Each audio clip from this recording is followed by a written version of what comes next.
ഇവിടുത്തെ സക്കാത്ത് സിസ്റ്റം, സ്വതക്ക അല്ലെ, ഒക്കെ എന്താ?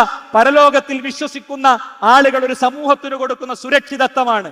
എന്റെ വരുമാനത്തിന്റെ എല്ലാ ഇനങ്ങളിലും 2.5% അഗതിയുടെ, അനാഥന്റെ, ദരിദ്രന്റെ, പാവപ്പെട്ടവന്റെ സമ്പാദ്യമുണ്ടെന്നും അതുകൊണ്ട് ഞാൻ കച്ചവടം ചെയ്തുകൂടാ എന്നും പഠിപ്പിക്കപ്പെടുന്ന ആശയം നൽകുന്ന സുരക്ഷിതത്വം വലുതാണ്. നോക്കൂ പ്രിയപ്പെട്ടവരെ, ഇത് വിശ്വസിക്കാൻ നമുക്ക് ഏറ്റവും വലിയ പ്രചോദനം എന്താ? ഖുർആൻ അള്ളാഹുവിന്റെ അടുത്തു നിന്നുള്ളതാണ് എന്നൊരൊറ്റ ബോധ്യം വന്നാൽ പിന്നെ എന്തും വിശ്വസിക്കാം.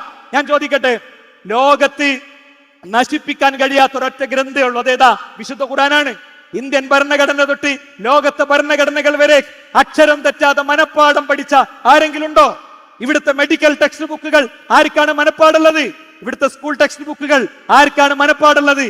എങ്കിൽ ഐക്ലൗഡുകളിലുള്ള അല്ലെങ്കിൽ സോഫ്റ്റ്വെയറുകളിലുള്ള പിന്നെ CD-കളിലുള്ള എല്ലാ തരത്തിലുമുള്ള ഖുർആനിന്റെ കോപ്പി സമ്പൂർണമായും ഏതൊരു AI കോഡ് വെച്ച് നശിപ്പിച്ചു എന്ന് വിചാരിക്കുക.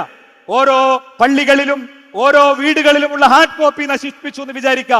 ഒരു കോർഡിനേഷൻ ഇല്ലാതെ ലോകത്തിന്റെ 100 കണക്കിന് പ്രദേശങ്ങളിൽ നിന്ന്, ശതകോടി ഗ്രാമങ്ങളിൽ നിന്ന് അക്ഷരത്തിൽ തെറ്റില്ലാതെ അലിഫ് ലാം മീം എന്നതിന്റെ മദ്ദും സദ്ദുമില്ലാതെ, വ്യത്യാസമില്ലാതെ പിന്നെ കൊണ്ടുവരാവുന്ന ഗ്രന്ഥം അത് വിശുദ്ധ ഖുർആൻ മാത്രമാണ്. ലോകത്ത് വേറെ ഏതെങ്കിലും ഗ്രന്ഥങ്ങളുണ്ടോ?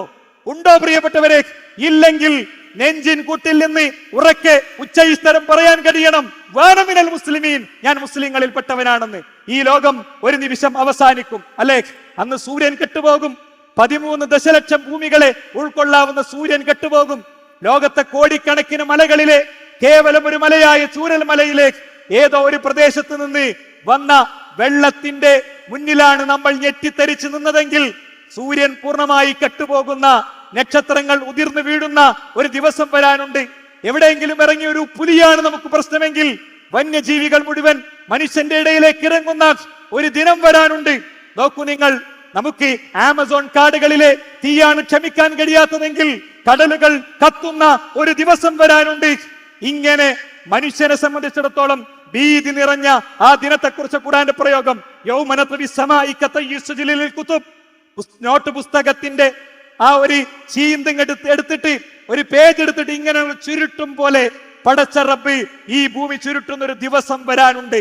ആ ദിവസം വരാനുണ്ടെന്ന് ഈ ഗ്രന്ഥം പറഞ്ഞിട്ടുണ്ടെങ്കിൽ, ഈ ഗ്രന്ഥം സത്യമാണെന്ന് ശാസ്ത്രം കൊണ്ട്, ചരിത്രം കൊണ്ട്, ഗവേഷണം കൊണ്ട്, പഠനം കൊണ്ട്, അന്വേഷണം കൊണ്ട്, ഭാഷ കൊണ്ട്, സർവ്വത് കൊണ്ടും തെളിയിക്കാൻ പറ്റുമെങ്കിൽ പിന്നെ സുജൂദിൽ കിടന്ന് ഈ വിശ്വാസത്തിന് വിരുദ്ധമായ നിലപാടുണ്ടായിട്ടുണ്ടെങ്കിൽ അസ്തഗ്ഫിറുല്ലാഹ് എന്ന് പറയണം.